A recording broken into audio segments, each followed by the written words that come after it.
Hello, mga kamaster, maraming salamat po sa lahat ng tumatangkilik ng ang daddy ng baby ko. Paki-follow and subscribe mga master para sa mga susunod pang mga kabanata. Kabanata 551. Mga kliyente sila ng tatay ko. Hindi ba dapat maganda ang pakikitungo ko sa kanila? Hindi sigurado si Anastasia kung ano ang dapat niyang gawin. Hindi na kailangan iyon dahil lahat sila ay mas masaya na magpatuloy sa pagtatrabaho sa kumpanya ng iyong ama. Napangiti si Elliot. Kitang-kita ni Anastasia ang pagmamataas sa kanyang tono. Pagkatapos ng lahat, ang taong ito ang dahilan kung bakit narito ang mga taong ito upang humingi ng pakikipagtulungan sa Tillman Constructions. Sa kasalukuyan, ang conference room ay punong-puno ng lahat ng mga taong ito. Habang si Anastasia ay nakaupo sa pinakaunang upuan kasama si Elliot sa kanyang tabi, bawat isa sa mga kalahok ay lumapit sa kanya at nagpakilala sandali bago sila nagpatuloy sa pagtalakay sa mga empleyado tungkol sa kani-kanilang mga proyekto, tulad ng supply ng mga materyales at mga kondisyon para sa pagtutulungan sa ang kinabukasan. Nang hindi itinaas ang isang daliri, pinanood ni Anastasia na muling nabuhay ang kumpanya. Ang lahat ay salamat kay Elliot na ang kumpanya na nasa bingit ng pagkabangkarote ay puno ng sigla ngayon. Miss Tillman, nasiyahan ka ba sa aking pagpepresyo? Ikalulugod mong malaman na ito ang pinakamataas na presyong inaalok namin sa anumang kumpanya. Dahil marami na itong nasabi ng lalaki, tumanggo si Anastasia na may malabong ngiti. Ako ay lubos na nasisiyahan. Miss Tillman, mayroon pa akong ilang mga ari-arian na ginagawa. Gagamitin ko ang kumpanya mo para sa mga materyales sa gusali. Miss Tillman, babantayan naming mabuti ang pag-supply ng Tillman Constructions.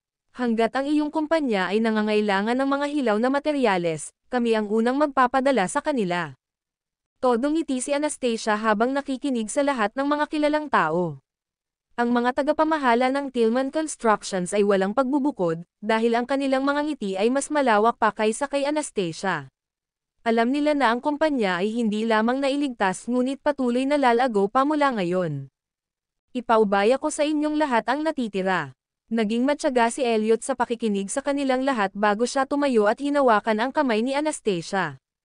Magpahinga na tayo. Hindi nakaimik si Anastasia sa iminungkahi ni Elliot, dahil pakiramdam niya ay hindi nararapat na magpahinga siya kapag may mahalagang meeting ang kumpanya. Gayunpaman, patuloy siyang kinaladkad ng lalaki palabas ng conference room nang walang paliwanag. Ako ang presidente dito, kaya dapat ako ay manatili sa kanila sa loob, sabi niya nang may pagmamakaawa. Hindi tayo maaaring mag-aksaya ng oras dito, dahil marami pa tayong gagawin, sagot ni Elliot. Nang makita ni Anastasia na papunta sila sa Finance Department, siya kaagad, napagtanto na oras na para mabawi ang perang kinulimbat ni Alex sa kumpanya. Bagamat mayroon pa ring mga tauhan ni Alex sa departamento, bawat isa sa kanila ay nagsusuot ng mahigpit na ekspresyon sa sandaling iyon at hindi man lang ng ahas na huminga ng malalim. Miss Tillman, may negosyo ka ba sa amin? Si Alex ay gumawa ng paglipat ng 30 milyon. Gusto kong makita ang mga record ng paglipat na iyon. Lumiwanag ang mata ng isa sa mga lalaki, ang lalaking iyon ang tanging kasabwat ni Alex dito. Hindi ipaalam ni Alex sa lahat ang tungkol sa paglipat sa halagang ganoon kalaki. Kaya, siya ang nag-iisang kasabwat. Diyan ka, halika dito. Para sa isang kasing talino ni Elliot, nakilala niya ang kasabwat sa isang tingin lang.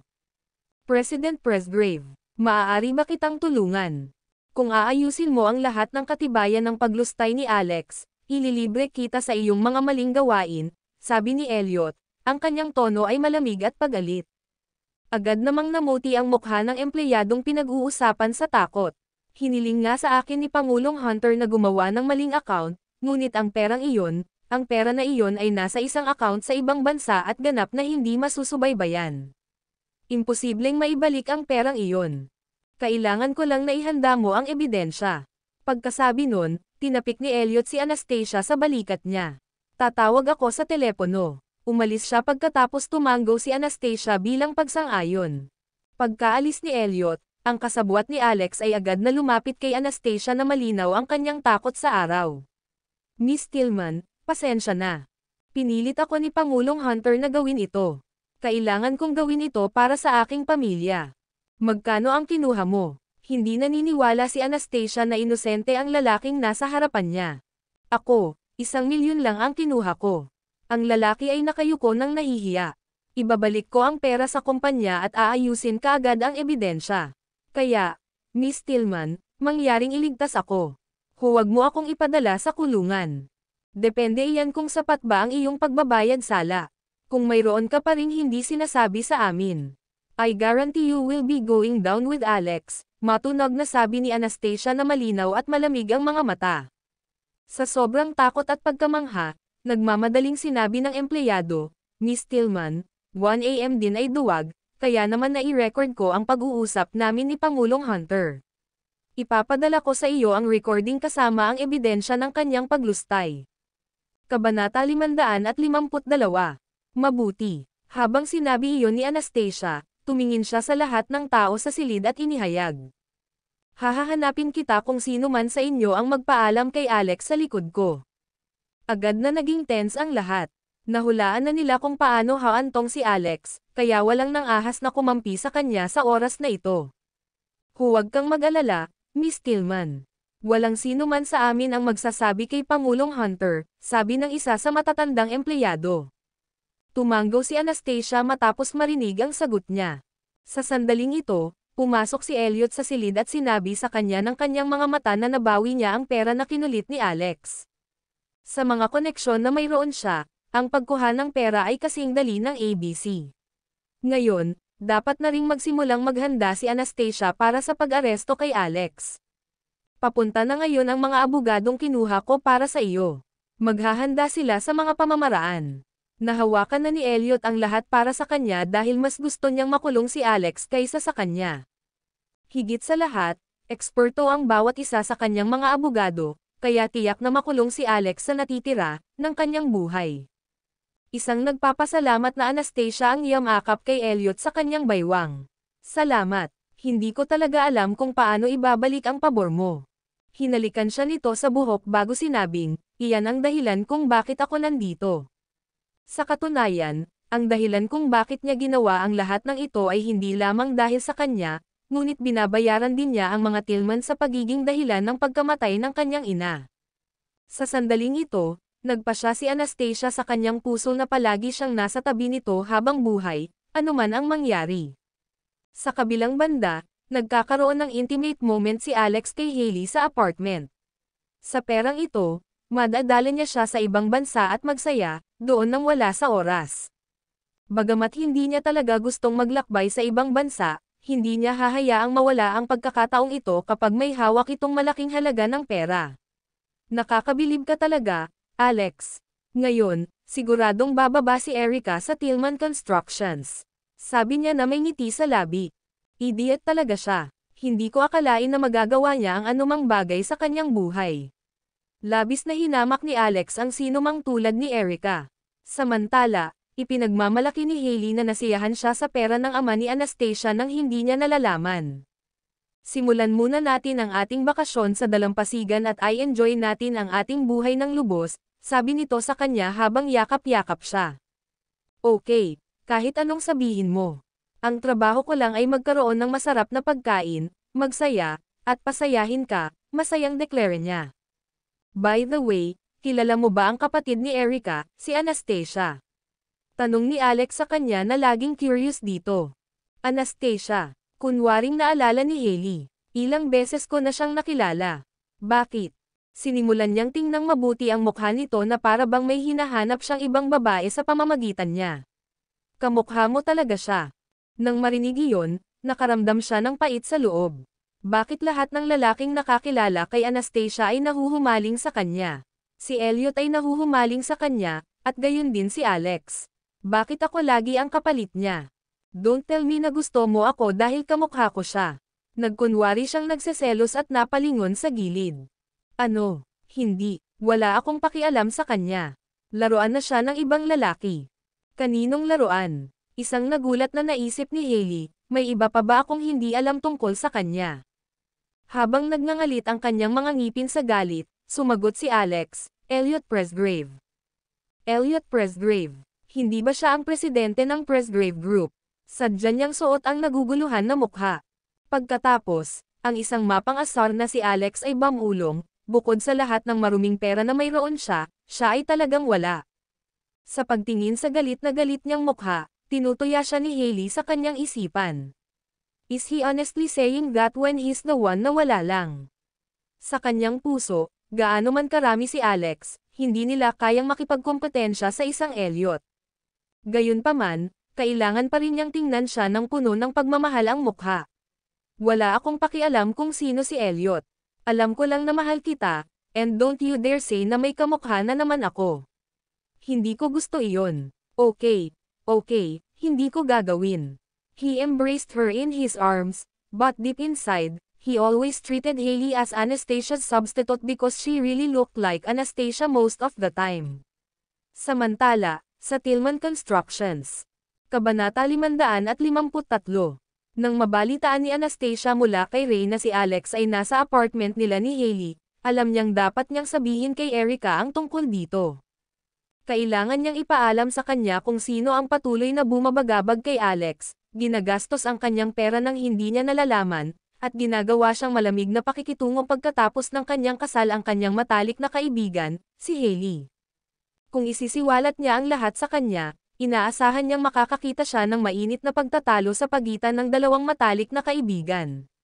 Bagamat hindi siya maaaring naruroon ng personal upang makita ito, nais niyang ipaalam kay Hailey ang mga kahihinatnan ng pagnanakaw ng lalaki ng ibang tao. Sa isiping iyon, kinuha niya ang kanyang telepono at tinawagan si Erica. Hello, Anastasia. Anong problema? Medyo kinabahan si Erica nang kunin ang telepono. Kahit nandidiri ako sa iyo, kailangan ko pa ring sabihin ito sa iyo. Si Alex ay kasama ni Hailey sa buong kasal mo sa kanya. Magkasama sila ngayon sa apartment niya. Maaari kang pumunta doon at tingnan ito para sa iyong sarili. Ano, Hailey, sigurado ka? Gaya ng inaasahan, nabigla si Erica. Sa pagkakaalam niya, walang mga interaksyon sa pagitan ni Hailey at Alex. Tingnan mo sa sarili mo kung si Hailey o hindi. Ipapadala ko sa iyo ang address. Pagkasabi noon ni Anastasia ay ipinadala niya ang address kay Erica. Sa sandaling ito, talagang naghahanda na si Erica para umuwi, ngunit nang makita niya ang address, nag-navigate siya kaagad sa apartment. Habang nasa daan, siya ay sumisigaw sa loob ng kanyang ulo, paano ito posible? Magkasama sina Hailey at Alex. Pero kailan? Don't tell me that she was with him for all those outstation nights that he told me about. At paano naman ang perang na-withdraw niya gamit ang card ko noong na-freeze ang kanyang bank account? Para ba kay Hailey? Nababaliw ang kanyang isipan nang maalala niyang minsan lang siya nakasama ni Hailey sa Tillman Constructions. Nakipag-ugnay ba siya kay Alex noong araw na iyon? Kung ganoon nga, halos 3 buwan na silang magkasama. Kung bakit mahuhulog si Alex kay Hailey, simpleng tanong lang iyon ang mukha niya, na pinaplastikan niya para kamukhang kamukha si Anastasia. Sa mukha niyang iyon, magiging madaling gawain ang akitin siya, na matagal nang nananabik kay Anastasia. Nang makarating si Erica sa kanyang destinasyon, pumasok siya sa apartment ni Alex kasama ang ilang iba pang mga tao at pinindot ang 18th floor button sa elevator. Pagdating pa lang niya sa 18th floor, nakita niya ang isang janitor na nagsasagawa ng kanyang tungkulin. Kaya, tinanong niya ang janitor, Madam, maaari mo ba akong bigyan ng pabor at katok sa pintuan ng silid na iyon? Miss, wala ka bang kamay? Nasa loob ang asawa ko may kasamang ibang babae. Kung katok ako sa pinto, siguradong hindi nila ito bubuksan. Pwede mo ba akong tulungan, please? Inilagay niya ang isang malungkot na mukha. Nang marinig iyon, sumagot ang mabait na janitor na may matuwid na ekspresyon. Okay, kakatok ko para sayo. Pagkatapos, kumatok siya sa pinto habang si Erica ay nagtatago sa tabi ng dingding. Nang marinig ni Hailey ang katok, tumayo siya mula sa couch at tumingin sa peephole, only to see it was the janitor. Pagkatapos, inabot niya ang kanyang kamay upang buksan ang pinto at hindi ka nais-nais na nagtanong, yes. Gayunpaman, hindi na lang siya pinansin ng janitor at tumalikod na at naglakad palayo. Nang gustong isara ng naguguluhang si Hailey ang pinto, may biglang bumukas ng pinto ng malakas at pumasok kaagad sa apartment. Nang magkaharap ang dalawang babae, si Hailey ay lubos na nabigla, habang si Erica ay nakatitig sa kanya sa galit, dahil hindi niya inaasahan na ito ay talagang si Hailey. Erika, bakit? Napaatras si Hailey habang nakatikip ang kamay sa bibig. Sa sandaling ito, si Erika ay parang isang galit na tigre. Ikaw talaga, nakipagugnay ka ba sa kanya noong karelasyon ko siya? At ipinagpatuloy mo ba ang pagtira sa kanya kahit na pagkatapos ko siyang pakasalan? Isang nagngangalit na apoy ang makikita sa mga mata ni Erika.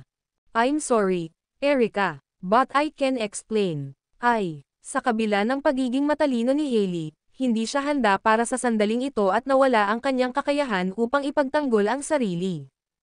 Ipaliwanag mo ano? Walang hiya ka talaga, Hailey. Tao ka rin ba? Ang galit ni Erika ay hindi lamang dahil sa kanilang pag-iibigan, ngunit naramdaman din niya na siya ay naloko sa lahat ng oras na ito. Noong mag-boyfriend at girlfriend pa lang sila ni Alex, palagi siyang magpapakita ng pagmamahal sa kanya sa harap ni Hailey, na sinasabi sa kanya kung gaano siya kamahal at pinahalagahan ng playboy na ito. Pero naging biro lang pala silang lahat sa mata ni Hailey. Siguradong natatawa na si Hailey sa kanya simula pa lang. Habang pinapahiya niya siya, pumunta siya sa likuran niya para maging lovey-dovey kay Alex. Papatayin kita, Hailey Seymour. Sigaw ni Erika. Right then, she threw her purse and went forward to grab Hailey's hair. Kabanata 554. Samantala, si Alex na nakatulog lang sa main bedroom ay biglang nakarinig ng ingay ng mga babaeng nag-aaway at nagsisigawan sa labas. May narinig pa siyang sumisigaw ng tulong. Iligtas mo ako, Alex, boses iyon ni Hailey. Nang marinig iyon, mabilis siyang tumalon mula sa kama at nagmamadaling lumabas ng silid, at nakita niya ang dalawang babae na naghaharutan at nagsipa sa sahig. Ang isa sa kanila ay si Hailey, at ang isa ay si Erika. Natigilan siya sa gulat matapos makita doon si Erika. Bakit siya nandito? Tumigil ka, Erika. He bellowed bago humakbang sa laban upang hilahin si Erika palayo kay Hailey at itulak ito sa lupa. With her reddened eyes, Erika glared at Hailey and snapped, "You shameful asteriskre. Gagawin kong miserable ang buhay mo." Si Hailey naman ay palihim na nag-aayos ng buhok at hinahawakan ang bawat parte ng mukha dahil sa takot na naalis ni Erika ang mga implant sa mukha. Okay ka lang, Hailey? Nasaktan ka ba? Nag-aalalang tanong ni Alex sa kanya. Kahit galit si Erika kay Alex, asawa pa rin niya ito dati. Kaya, ang makita siyang nagpapakita ng pagmamalasakit sa ibang babae sa sarili niyang mga mata ay nagudyok pa rin ng puot sa kanya. Alex Hunter, pareho kayong hindi karapat-dapat na maging tao. Isa ka lang sa *M at B*Turk. Mabulok sa impyerno, kayong dalawa. Tapos ka na ba, Erika? Mawala kung tapos ka na. My relationship with Alex is none of your business, sabi ni Hailey habang nagngangalit ang mga ngipin. Nais lang niyang umalis kaagad si Erika sa lugar, dahil si Erika ay ganap na walang halaga sa kanyang paningin ngayon. Haha, Alex. In love ka ba sa kanya dahil kamukha niya si Anastasia? Hayaan mong sabihin ko sa iyo. Tumahimik ka, Erika. Sinaman siya ng tingin ni Hailey, nagbabala sa kanya. Ignoring her, Erika smiled with a smug look on her face and looked at Alex before said, "Alam mo bang peke ang mukha niya? Nag-plastic surgery siya at ginawa ang kanyang mukha batay sa mukha ni Anastasia. Sa palagay ko ay tiyak na hindi mo nakita kung gaano siya kakulit noong nakaraan. Hayaan mong ipakita ko sa iyo kung ano ang hitsura niya." Pagkasabi niya nun ay kinuha niya ang phone niya at nagsimulang maghanap sa album niya. Kahit na sumugod si Hailey sa kanya, sinusubukang kunin ang kanyang telepono, nakita pa rin ni Erika ang isang larawan ng mukha ni Hailey bago ang plastic surgery at ipinakita ito kay Alex. Tingnan mo, ngayon alam mo na kung gaano peke ang mukha niya. Gumastos siya ng ilang milyon dito.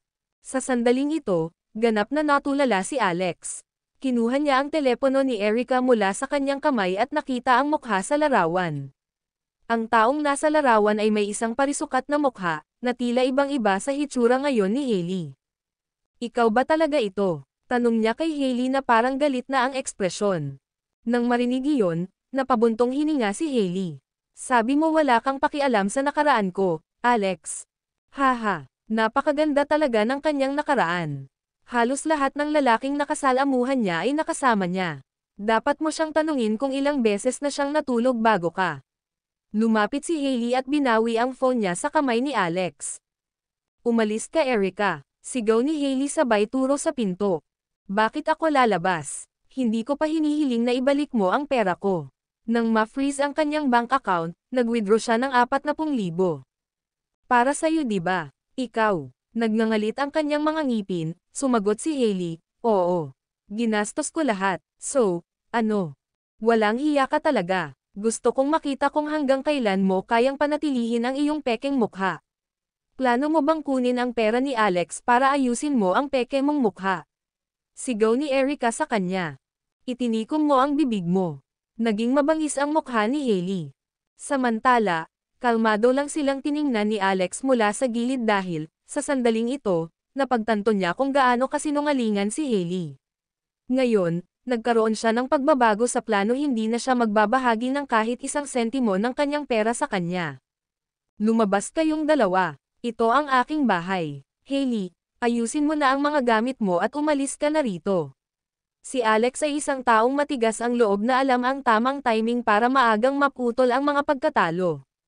Kaagad, namutla ang mukha ni Hailey, at siya ay nababalisa. Huwag kang makinig sa kalokohan niya, Alex.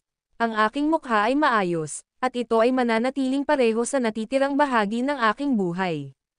Ibinuhos niya ang kanyang puso at gumugol ng maraming oras sa pagsisikap na makuha ang lalaking ito, ngunit hindi pa siya nakakakuha ng anumang pera mula sa kanya. Kaya, hindi niya gustong magtapos ang relasyong ito sa ganitong paraan. Magwala ka. Naiinis ako sa tuwing nakikita ko ang mukha mo. Galit na galit si Alex at tumingin kay Hailey na puno ng galit ang mga mata. Kabanata 555. Kinuha ni Erica ang kanyang bag at sinabi kay Alex, sa tingin mo, mapapahamak ako, tama. Sasabihin ko sa iyo ito. Hindi ako mabaon sa mga utang. Ano ang gusto mong sabihin? Naipasa ko na lahat ng shares ko kay Anastasia. So, Tillman Constructions na siya ngayon, pagmamalaki niya. Mayroon pa akong paraan upang makalabas. Ano? Agad na nagbago ang ekspresyon ni Alex nang marinig niya ito. Lumapit siya kay Erica, pinigilan siya sa pag-alis, at tinanong. Si Anastasia ang pumalit sa Tillman Constructions. Kailan iyon? Kaninang umaga. Agad siyang pumunta sa kwarto niya at kinuha ang phone niya, nag-dial ng number. Biglang, isang galit na si Hailey ang humawak sa braso ni Erica. Sino ang nagpadala sa iyo dito? Akala niya ay hindi na malalaman ni Erica ang tungkol sa relasyon nila ni Alex dahil tinatago niya ito ng husto. Iniwas ni Erica ang kanyang kamay at nginisyan, sinabi sa akin ni Anastasia ang tungkol dito. Hindi mo ba iniisip na ito ay talagang ironic? Ano? Muling napalitan ng nakakatakot na ekspresyon ang mukha ni Hailey. Si Anastasia na naman. Bakit ba lagi niya akong kinakalaban? Kaya lang, sumigaw si Alex mula sa kanyang silid, bakit nawala ang pera ko? Nang marinig iyon, agad na napagtanto ni Erica na may nangyari kay Alex, kaya umikot siya at umalis sa lugar. At the same time, may napansin din si Hailey. Dahil kinuha na ni Anastasia ang Tillman Constructions, tiyak na mababawi ang malaking halaga ng pera na kanyang nilustay, at kailangan niyang tanggapin ang mga kahihinatnan. Ngayon, wala nang gusto si Hailey, gusto na lang niyang putulin ng tuluyan si Alex. Baliwala ang lahat, handa na rin siyang umalis. Sa sandaling ito, ang tanging narinig niya ay si Alex na nagmumura sa galit, mga ingay ng kanyang pagbabasag ng mga bagay, at ang kanyang mga bubulungan tungkol sa kanyang nawawalang pera. Wala na sa kanya ang lalaking ito. Sa lamig ng mga mata, kinuha niya ang bag niya at umalis sa lugar, dahil pagod na rin siya sa pag-arte ng ganoon katagal kasama siya. Habang pababa si Erica ay may nakasalubong siyang ilang lalaking paakyat, at medyo nagulat siya doon. Paglabas niya sa parking lot, maraming patrol car at ilang lalaki ang nandoon na nagbabantay sa lugar. Nagtataka, umupo siya sa kanyang sasakyan at gustong makita kung sino ang kanilang hinuhuli. Maya-maya ay nakita rin niya si Hailey na nanlulumaw na lumabas ng apartment at umalis sa kabilang direksyon. She stared at Hailey, desperately wanting to hit her with the car when she realized how blind she had previously to be best friends with her all this while. Pag-isipan mo ngayon, napakasakit na simula nang ikasal ako kay Alex, I've been sharing the same men with her. Naduduwal siya sa pag-iisip tungkol dito. Sa kabilang banda, Sabik pa ring tumatawag si Alex sa bangko para tingnan kung bakit nawawala ang kanyang pera. Ang bangkero, sa kabilang panig, ay tapat na nagsabi sa kanya na ang kanyang transaksyon ay napag-alamang ilegal at ang bangko ay ihihinto ang proseso ng pagbawi ng pera mula sa ibang bansa. Habang nagre-rave siya, narinig niyang may pumasok sa apartment niya. Gulat na gulat siyang lumabas ng kanyang silid, at ang mga nakaplay na pulis, na nanloob sa kanyang apartment, ay tumalon sa kanya at agad siyang idiniin sa sahig. Alex Hunter, naaresto ka dahil sa pangho-hold up. Kailangan mong sundan kami pabalik sa istasyon para sa karagdagang investigasyon. Sa sandaling ito, saglit na natigilan ang isip ni Alex, at may biglang pumasok sa isip niya. Ito ay isang bitag. Isang bitag na itinakda ni Anastasia para sa kanya na sadyang hayaan siyang kunin ang perang iyon matapos makita ang kanyang kasakiman at pandaraya. Siya ay nasa matinding pagsisisi nang malaman niyang nahulog siya sa bitag ni Anastasia at tumalon sa bangin gamit ang sarili niyang mga paa. Ang 30 milyon, kasama ang 3 milyon na kanyang nilustay dati, ay maaaring makakuha sa kanya ng sentensya na higit sa 10 taon sa bilangguan. Sa loob ng 15 minuto, nakita ni Erica ang ilang nakaplay na pulis na lumabas sa apartment kasama ang isang taong inaresto, at ang taong iyon ay si Alex. Laking gulat niya, nakita niyang nakadiin ang ulo nito at pumasok sa patrol car. Kaagad, nagsimulang malaman ng utak niya kung ano ang nangyayari. Bakit inaresto si Alex? Ano ang ginawa niya? Sinabi niya sa akin ang tungkol sa 30 milyong halaga ng pera dati, at hiniwalayan niya ako ilang araw pagkatapos noon. Since nasa finance department siya at may record din siya for embezzlement, nilustay din ba niya ang 30 milyon na iyon? At naaresto siya ngayon dahil nalaman ito ni Anastasia. Sa gilid ng isang sasakyan sa hindi kalayuan, tumingin si Hailey kay Alex na hinuli sa patrol car na may malamig na tingin. Walang emosyon ang kanyang mga mata dahil isa lang itong cash machine sa kanya. Kabanata 556. Habang naaalala ni Hailey kung ano ang reaksyon ni Alex nang makita niya ang kanyang mga matatandang larawan, nagalit siya sa kanyang labis na ekspresyon. As expected, nagustuhan lang niya ito dahil sa pagkakahawig nito kay Anastasia. Anastasia, bakit palagi kang nasa likod ko? Pagmamaktol ni Hailey. Pagkaalis ng mga pulis, naging balisa si Erica. Bigla siyang nagkaroon ng urge na pumunta sa lugar kung saan niya itinulak si Wanda pababa. Nais niyang i-verify kung malapit pa sa bahura si Wanda. Para matahimik ang kanyang isipan, nagmadali siyang pumunta doon. Patay na ba si Mrs. Garner? Sa kabaligtaran, nakaligtas si Wanda. Kahit na siya ay isang mabisyo na tao, siya ay sapat na maswerte upang makaligtas sa pagkahulog. Matapos siyang itulak ni Erica sa dagat, tinangay siya ng alon sa dalampasigan. Nang matagpuan siya, matagal na siyang nakalubog sa dagat at dinala sa pinakamalapit na ospital. Kahit na siya ay resuscitated, siya ay nahulog sa isang coma. Habang nakatayo si Erica sa baybayin ng dagat at sumulyap sa malawak na karagatan, na tila perpektong libingan. Maaaring namatay si Mrs. Garner. Nanatili siya doon ng ilang sandali bago umalis. Noon, kapag ang Tillman Constructions ay nasa balita, ito ay tungkol sa kumpanya na nasa bingit ng bangkarota at kung paano sila may atraso sa sweldo ng kanilang mga empleyado na naging headline. Ang media kahit papaano ay nakarinig ng mga alingaw-ngaw tungkol dito at naglabas ng balita upang mapalakas ang trapiko at mambabasa. Sa araw na iyon, naging balita ang balita tungkol sa muling pagkabuhay ng Tillman Constructions. Lahat ng kanilang mga empleyado ay mahusay na nabayaran, at ang ilan sa mga pinakamalaking pangalan sa real estate ay pumirma ng mga kasunduan sa pakikipagtulungan sa kanila. Kaagad, ang Tillman Constructions ay itinuturing na isa sa mga pinaka-promising na kumpanya sa loob ng industriya nito. Ang insidente tungkol sa online na artikulo ni Naomi at ng kanyang anak na nagdulot ng kaguluhan at naglagay kay Anastasia sa masamang liwanag ay binawi dahil dito. Kasunod nito, nabunyag ang insidente ng pinaghihinalaang si Naomi na pumatay sa kanyang asawa at ninakawan ang kanyang mana. Kasabay nito, iniulat din ang mga pagsisikap ni Anastasia na iligtas ang kanyang ama. Agad na bumuti ang reputasyon ni Anastasia at tiningnan siya ng mabuti ng mga netizens.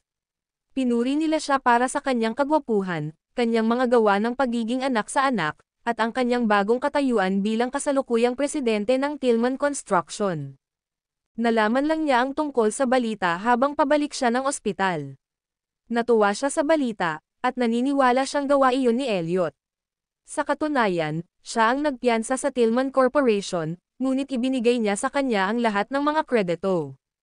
Nanalo siya ng papuri sa pagiging matalinong presidente na matagumpay na natubos ang kanyang reputasyon.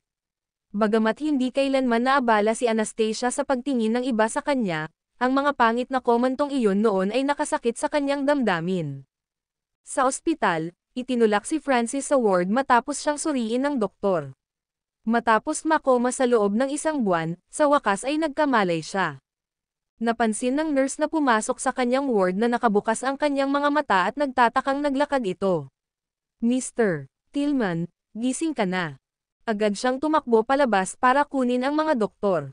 2 sa mga doktor ang pumasok sa ward at nagsagawa ng ilang regular na pagsusuri sa kanya.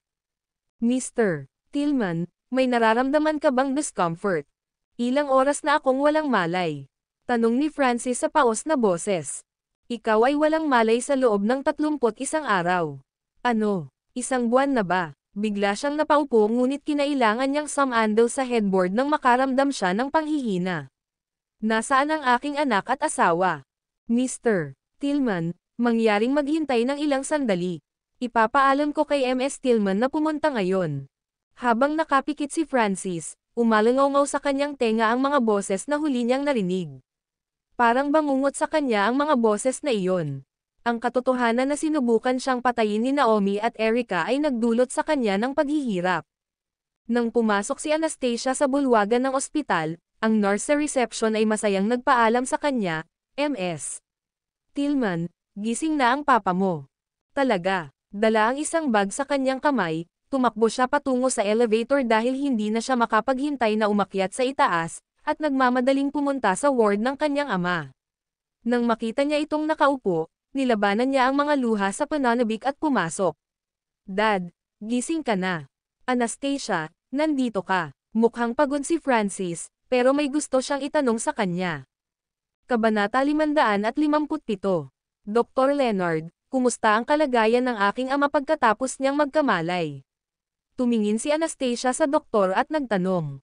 Magaling siya. Bukod sa kakulangan ng pisikal na lakas mula sa hindi pag-inom ng anumang pagkain sa loob ng mahabang panahon, hindi siya nakakaramdam ng anumang kakulangan sa ginhawa.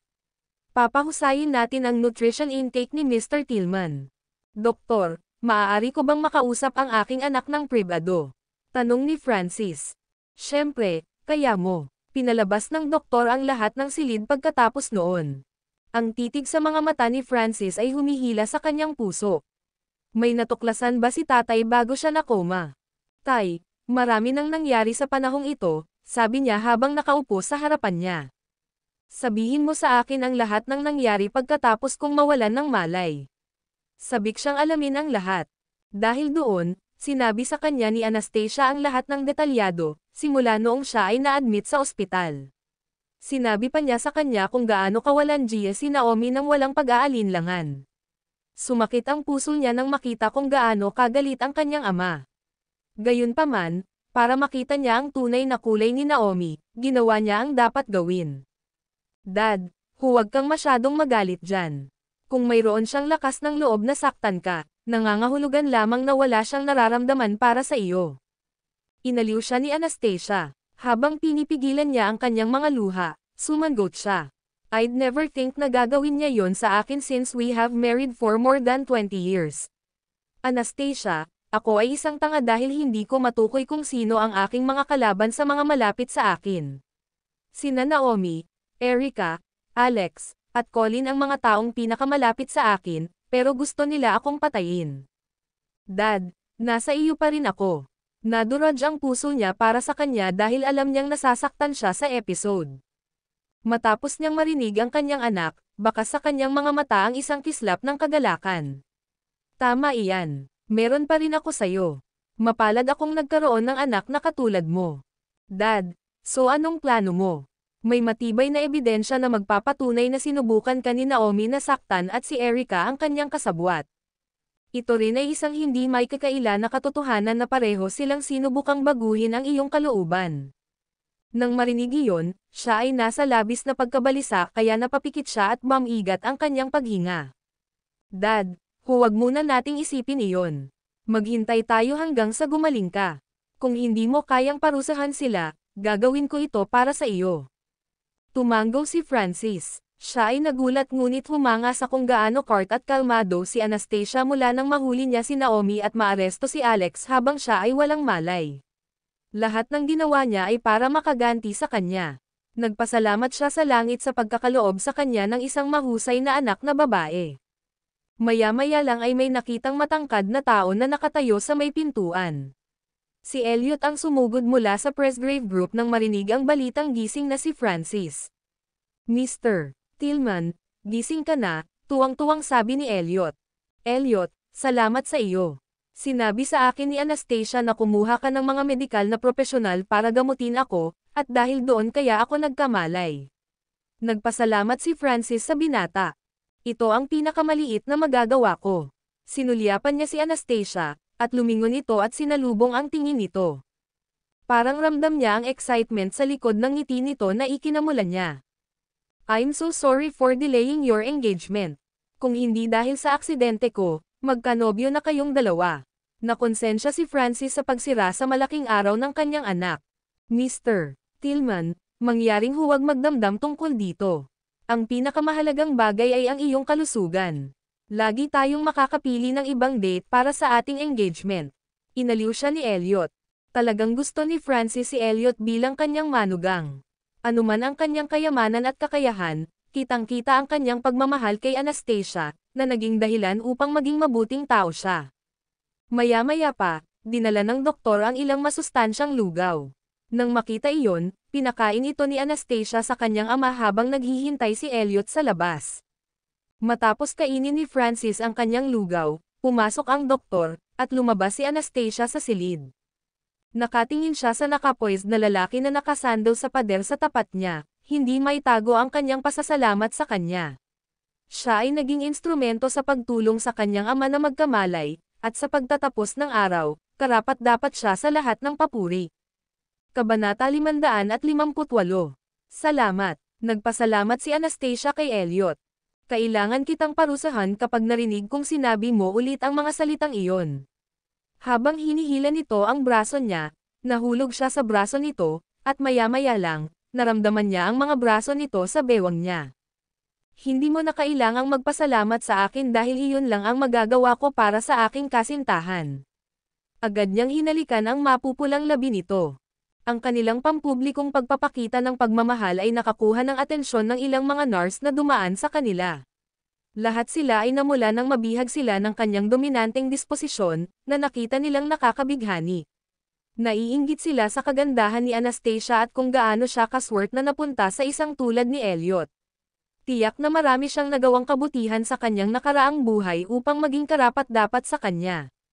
Matapos malaman ni Anastasia na binabantayan sila, namula siya habang ibinaon ang ulo sa dibdib nito at tinakpan ang mukha gamit ang suit nito. Habang inihilig ni Elliot ang kanyang ulo at tinitigan ang dalaga sa kanyang mga bisig, hindi niya maiwasang halikan ang korona ng ulo nito. Dahil gising na ang tatay mo, pwede na nating pag-usapan ang kasal natin. Walang nagmamadali para dyan. She blinked her eyes, hilid in at mamulong sa tenga niya. Pero hindi na ako makapaghintay. Nang marinig ang kanyang magiliw na pag-amin, ibinuka niya ang kanyang mga labi upang pigilan ang kanyang pagtawa. Wala kang magagawa kahit naiinip ka. Wala kang puso. Bumantong hininga siya, nakaramdam ng pagkadismaya. Sige, pag-usapan natin ito kapag bumuti na ang kalagayan ng tatay ko. She giggled. Oo naman. Tumango siya. Samantala, sa isang pampublikong ospital sa tabing dagat, nagising ng araw ding iyon si Wanda na muntik ng malunod. Nakahiga siya sa kama, gulat na gulat pa rin sa nararanasan niyang malapit ng mamatay. Ang mukha niya ay kasing putla ng kumot. Erica, hindi kita bibitawan. Ipapaalam ko kay Francis ang totoong pagkatao mo, at hinihintay ko ang pagpanaw mo, she grumbled. Madam, binayaran na namin ang iyong mga medikal na bayarin, kaya maaari ka nang umalis sa ospital. Lumapit sa kanya ang isa sa mga boluntaryo. Salamat, lahat kayo ay mabait na tao. Matapos mailigtas mula sa pagkalunod, labis na nagpapasalamat si Wanda. Iwasang pumunta sa beach sa susunod, dahil mas prone ka sa mga aksidente dahil sa edad mo. Hindi ako nahulog sa dagat. May nagtulak sa akin pababa. Galit na galit si Wanda. Kung gayon, dapat mong malaman kaagad kung sino ang taong iyon at mahuli sila. Muling sumilay sa mga mata ni Wanda ang pagkakonsensya dahil siya ang nagdala ng buong bagay sa kanyang sarili. Naging matako siya at binyantaan si Erica ng 1,000,000. Isa pa, malalagay siya sa mahirap na posisyon kapag isiniwalat ni Erica ang kanyang ginawa. Gayunpaman, determinado siyang ipaalam kay Francis ang tunay na pagkakakilanlan ni Erica upang alisin sa kanya ang kanyang titulo bilang pangalawang anak na babae ng Tillman family. Kung mapaparusahan siya, mas magaan ang pakiramdam ko. Teka, naalala ko na may shares siya sa ilalim ng Tillman Constructions. She's not even a Tillman, so she doesn't deserve it, pero okay lang dahil aalisin ko siya sa mga kayamanan niya. Pagkalabas niya ng ospital, sumakay siya sa pampublikong bus.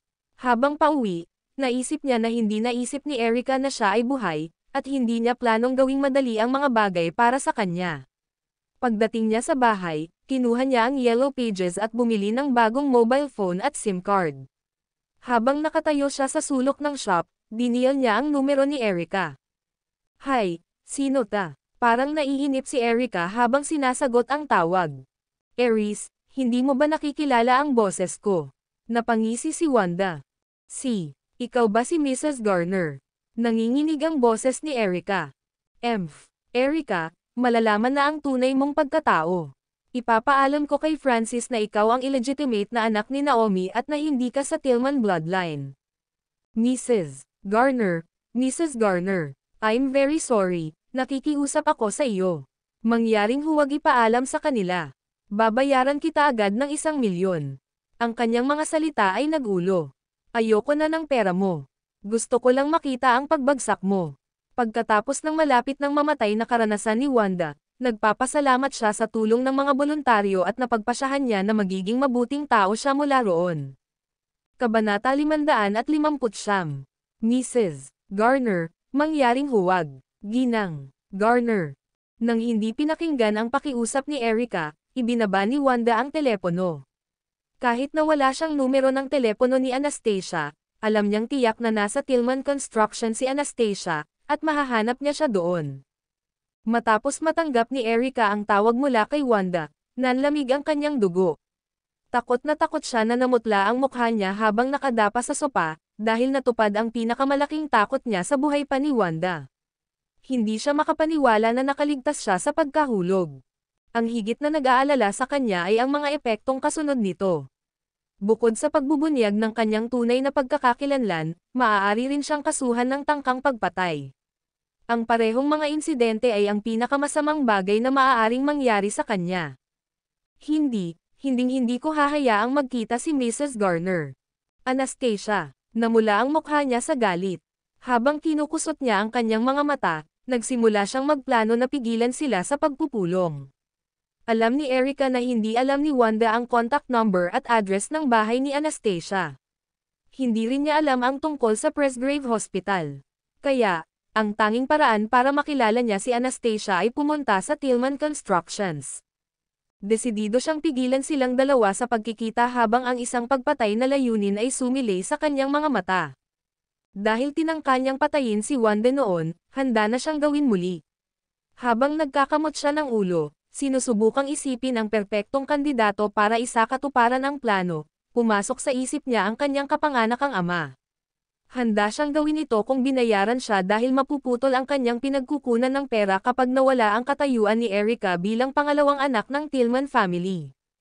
Nang umalis siya sa kanyang bahay, umaasa siyang makikilala niya ang kanyang kapanganakang ama sa lalong madaling panahon. Nang sumunod na sandali, nakita siyang bumaba mula sa pampublikong bus sa isang hintuan ng bus na hindi kalayuan sa kanyang bahay. Parang sinagot ng langit ang kanyang mga panalangin. Nagulat siya nang makita siya dahil nandoon siya para humingi ng karagdagang pera sa kanya. Siya ay isang ganap na kabiguan dahil siya ay walang trabaho at guman sa pagsusugal. Noong isang beses nang makakuha siya ng pera kay Erica, sinugal niya ang mga ito, at ngayong wala na siyang mapalapit, Lumapit siya kay Juking para humingi ng tulong sa kanyang anak. Dahil sa pagkapahiya, lumapit siya at nagtanong, Erika, ang bagay ay, nangangailangan ako ng pera. Pwede bang pumasok ka? May kailangan akong pag-usapan sa iyo. Niyaya niya ito sa kanyang bahay. Dahil nabigla siya sa kanyang imbitasyon, hinaplos niya ang kanyang mga kamay at nagtanong, maaari ba akong pumasok? Nang nasa main hall sila, curious niyang tinanong siya. Anong pangalan mo? Ang pangalan ko ay Patrick Newman. Hindi ba nabanggit na ng nanay mo ang pangalan ko dati? After letting out a self-deprecating smile, he continued, I must be so useless that your mother is embarrassed to bring up my name. Habang sinusulyapan ni Erika si Patrick, wala siyang anumang intensyon na kilalanin siya bilang kanyang ama. Pagkatapos ay sinabi niya sa kanya ang tungkol sa malagkit na sitwasyong kinalalagyan niya. Ano, muntik mo nang patayin ang maid mo. At buhay pa siya. Nanlaki ang mata niya sa pagkataranta. Sa ngayon, she must be planning to expose my true identity. Tapos na ako kung makikilala niya si Anastasia. Itataboy ako sa Tillman family at hindi na kita mabibigyan ng pera sa hinaharap, bulalas ni Erika. Siyempre, nag-aatubili si Patrick na ilagay ang kanyang anak na babae sa pamamagitan nito. Talagang ipinagmamalaki niyang makita na ang kanyang anak na babae ay may disposisyon ng isang binibini mula sa isang mayamang pamilya. Erika, paano mo gustong tulungan kita? Tumingin siya sa kanyang anak, gustong tulungan ito. I need you to make sure that Mrs. Garner is silenced forever. Kailangan kong pigilan mo siyang makipagkita kay Anastasia. Ngumisi siya. Kung gayon, ano ang gusto mong gawin ko? Bukas, kukuha ako ng ilang mga lalaki upang dalhin siya sa isang lugar, at kailangan mong patayin siya para sa akin. Hindi niya inaasahan na magiging ganoon kalupit ang kanyang anak. Erika, wala na bang ibang paraan para malutas ang isyong ito? Payag ka bang tulungan ako o hindi? Kung hindi mo ako tutulungan, tapos na ako, pinilit ni Erika. Hindi siya nagdamdam tungkol sa paggamit sa kanya upang malutas ang kanyang mga isyo. Nang marinig iyon, natarante siya at umamin. Wala akong lakas ng loob. Pagkapanganak sa akin ng nanay ko, never kang nandito para sa akin. Hindi ka ba naaawa sa akin? Kung gusto mong kilalanin kita bilang aking ama, kailangan mong gawin ito. Kung hindi mo gagawin, hindi kita kikilalanan hanggang sa araw na ako ay mamatay. Banta niya sa kanya. Kabanata 560. Habang nakatayo si Patrick sa harap ng kanyang anak, nakiramay siya sa kanya at gustong marinig ang pagtawag nito sa kanya ng tetay. Oo naman. I'll get rid of her for you, sabi niya habang nagngangalit ang mga ngipin. Nang makita kung paano siya pumayag na gawin ito para sa kanya, ngumiti siya nang sa wakas ay nakahanap na siya ng scapegoat at sumagot, ikaw ang pinakamahusay na ama na maaari kong hilingin. Nang marinig niyang tinawag siya nitong tetay, natuwa siya. Batay sa awtoridad na mayroon si Erika, maaari niyang utusan ang mga security guard ng Tillman Constructions. Agad siyang tumawag sa surveillance room at ipinaalam sa kanila na kung ang isang babaeng nagngangalang Wanda Garner ay humiling na makita si Anastasia, kailangan nilang ipaalam kaagad ito. Pagkatapos, kukunin niya ang mga ito na dalhin siya sa isang lokasyon sa paligid. Pumayag ang security guard sa kanyang kahilingan, alam niyang siya ang pangalawang anak ni Francis. Upang pigilan si Wanda na makilala si Anastasia, agad na nagmaneho si Erika patungo sa Tillman Constructions upang maghanap ng angkop na lokasyon upang may sigawa ang kanyang plano. Sa wakas, nakakita siya ng isang abandonadong bodega sa tabi ng kumpanya. Dahil ito ang kauna-unahang malapit na pagkikita ni Patrick sa kanyang anak, hindi niya maitago ang kanyang pananabik na makita kung gaano kahusay si Erika at mamanahin niya ang Tillman Constructions. Alam niya na si Francis ay may dalawang anak na babae ngunit walang anak na lalaki, kaya tiwala siya na bawat anak na babae ay magmamana ng kalahati ng kanyang mana. Sa kabilang banda, binalak ni Wanda na hanapin si Anastasia bukas ng umaga pagkatapos magpahinga. Lingid sa kanyang kaalaman, naglagay si Erika ng bitag para sa kanya. Samantala, sa Presgrave Hospital, masaya si Old Madam Presgrave na nagkamalay na si Francis at dinala si Jared para bisitahin ang kanyang lolo. Nang makitang gising na si Francis, masayang sinamahan siya ni Jared at ayaw umalis sa tabi niya. Gayunpaman, Matapos malaman ni Francis na si Anastasia ay hiwalay na kay Jared sa lahat ng oras na ito habang siya ay nakoma, sumama ang pakiramdam niya, kaya pinakiusapan niya itong umuwi upang magpahinga at huwag nang mag-alala tungkol sa kanya. 9 p.m., dinala ni Elliot sina Anastasia at Jared pabalik sa mansyon. Halos hating gabi na pagkatapos nilang maligo, si Jared ay natutulog sa oras, kaya siya ay natulog ng 10:30 p.m. Gayunpaman, ang parehong mga matatanda ay hindi pa napapagod. Matapos magkamalay ang kanyang ama, bumaba ang antas ng kanyang stress, at mas nakaka-relax siya. Nang maglakad siya papunta sa main hall, nakita niya si Elliot na naka-cross-legged sa couch habang nakatingin sa laptop na nakapatong sa kandanggan niya. Tila kumikinang siya habang nakatutok sa kanya ang mga ilaw. Siya sauntered papunta sa kanyang pink na pajama at umupo sa tabi niya, kasama ang kanyang bagong hugasan na buhok draping sa kanyang balikat. Itinaas niya ang kanyang baba at tumitig sa screen.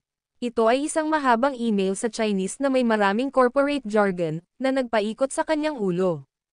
Inilipat ni Elliot ang atensyon mula sa screen papunta sa kanya.